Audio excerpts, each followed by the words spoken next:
I want to apologise to Grace's family. Did you kill Grace Millane? Have I been arrested for something I didn't do? Tell me what happened last Saturday. No reason to convict me. You're full.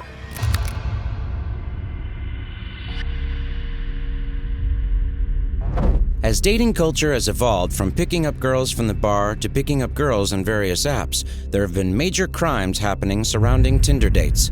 Today, we will be exploring the horrifying story of Grace Millane and how her Tinder date went horribly wrong.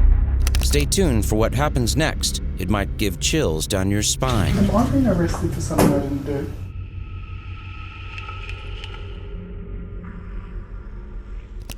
Jesse Shane Kepson, a 28-year-old average-looking Australian man, was arrested by New Zealand police one day. During his interrogation, he acted confused as if he had done nothing wrong in his life, until the name Grace Millane came up. Grace Millane was a 21-year-old woman who was living her life, traveling, finished her education, and was one day away from her birthday.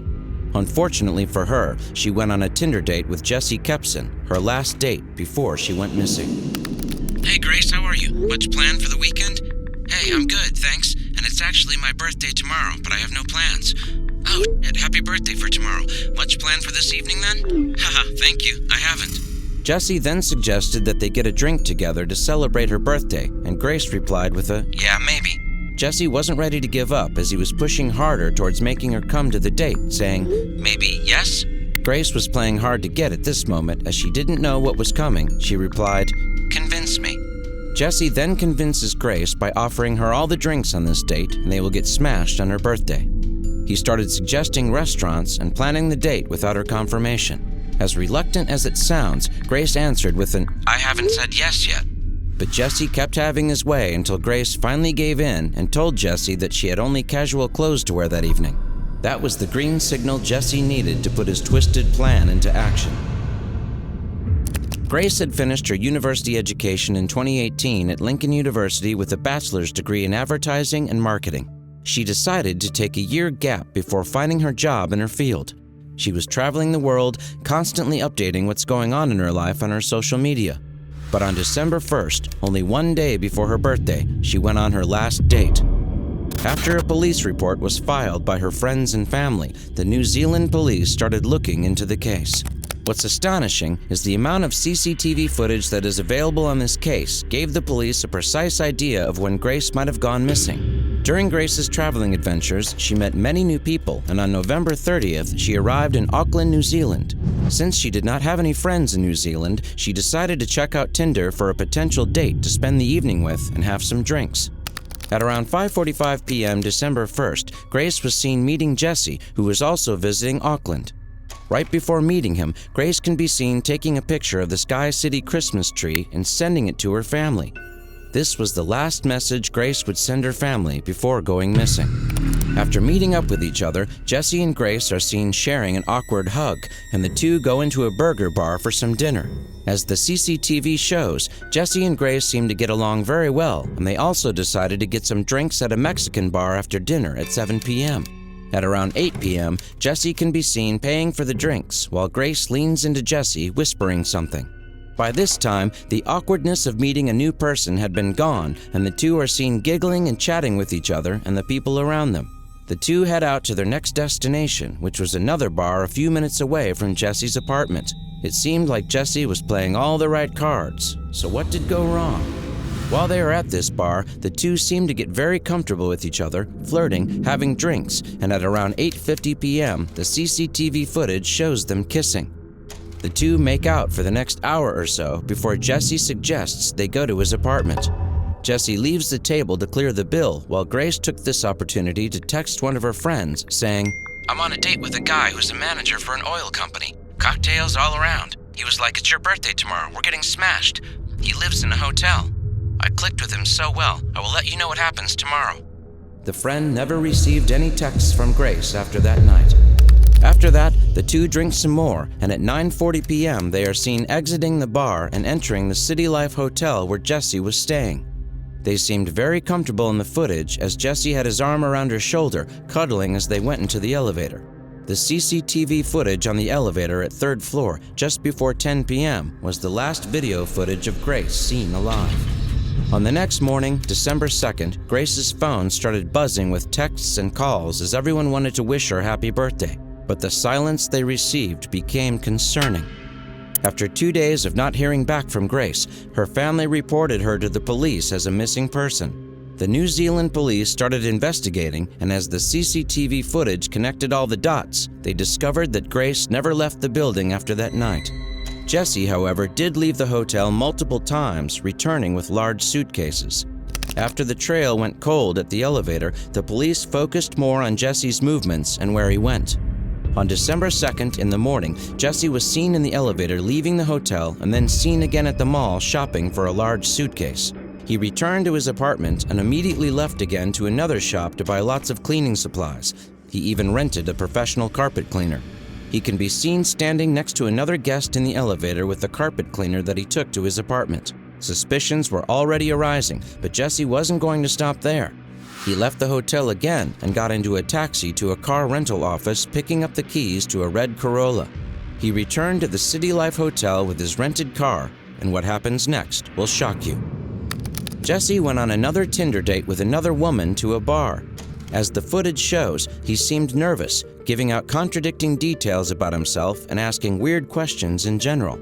At one point, Jessie even told the woman about how the police were looking for a body and how one of his friends had accidentally killed a woman during rough intercourse. After a very uncomfortable date, Jessie invited the woman to his apartment just like he did with Grace, but the woman's instincts kicked in and she denied Jessie and left the place. Moments later, Jessie can be seen leaving his apartment with large suitcases in the elevator.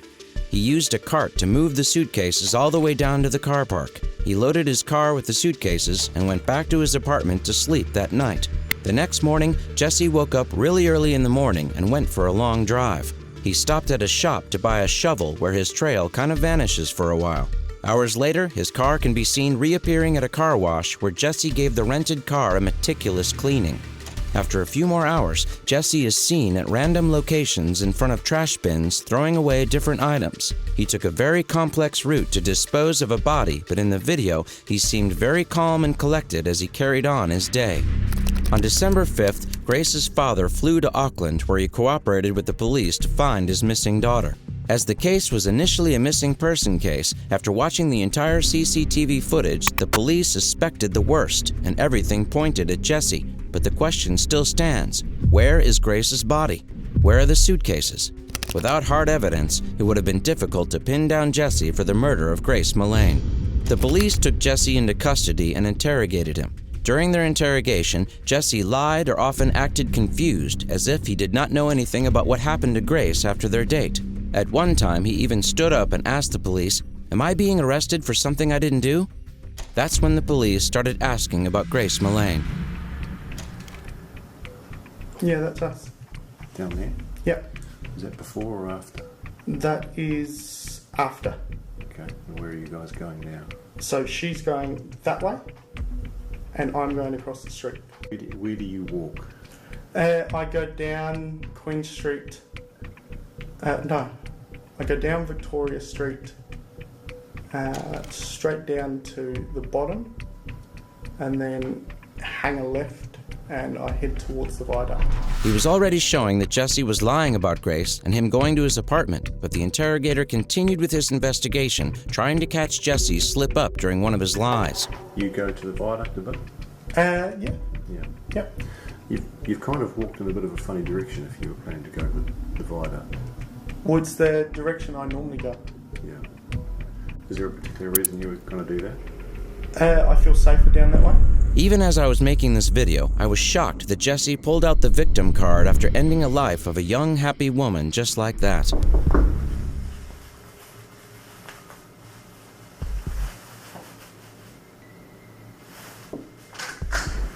Hey, I just want to ask a question. Am I being arrested for something I didn't do?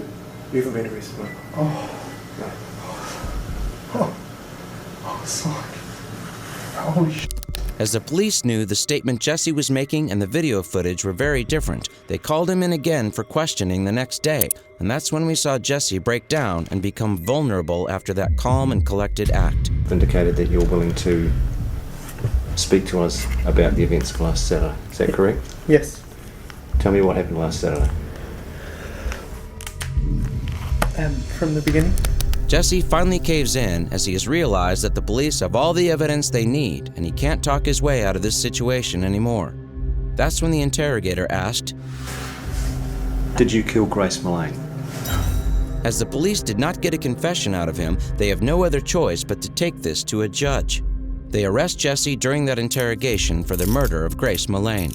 Once officially arrested, Jesse showed nervousness and admitted that he did not murder Grace Millane. Instead, it was an accident during their intercourse.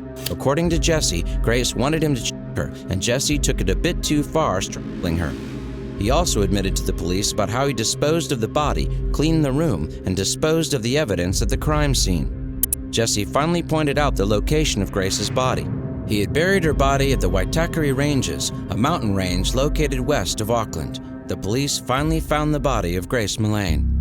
While many of you might think the story ends here, during the trial, something very unusual happens that made the case from an accident to a potential murder. For the first 2 years of the case, Jesse's name was hidden from the media at the request of his attorney. His trial began in November 2019 after he pleaded not guilty, constantly insisting that it had all been an accident. But the CCTV footage proved otherwise, as it did not show fear of getting caught. Rather, it showed a cold-blooded murderer disposing of evidence.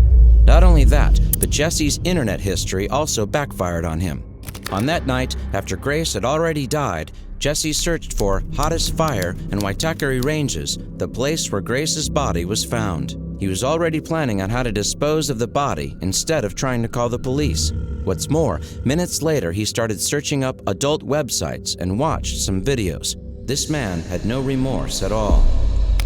The court also called in the other woman Jesse went on a date with the next day, and in her statement, she explains that he was really persistent in getting this date. They chatted for only 2 weeks, and she did not understand what the rush was. He would text her multiple times and would ask if something was wrong if she didn't reply. From an audience point of view, this does seem like Jesse was planning on doing the same thing he did to Grace to this woman, but thankfully she avoided that outcome entirely. She also stated that he seemed as if he had put on some weight. He looked very different than his photos. He was a mess when she went on that date.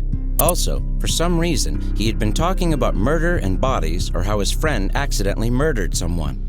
The vibe was making her really uncomfortable, so in the end, before saying goodbye, Jesse told her that his car was this way, and despite having her car parked in the same direction, she decided to go the other way, completely avoiding him.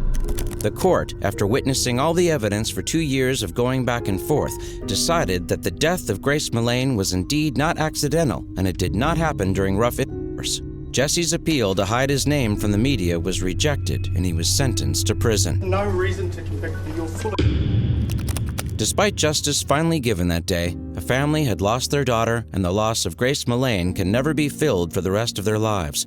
The Prime Minister of New Zealand personally apologized to Grace's family in a press conference. On behalf of New Zealand, I want to apologise to Grace's family. Your daughter should have been safe here, and she wasn't, and I'm sorry for that. Feel free to comment your thoughts on the case, and don't forget to like, share, and subscribe with the notification bell on. Stay safe and be careful on your next Tinder date.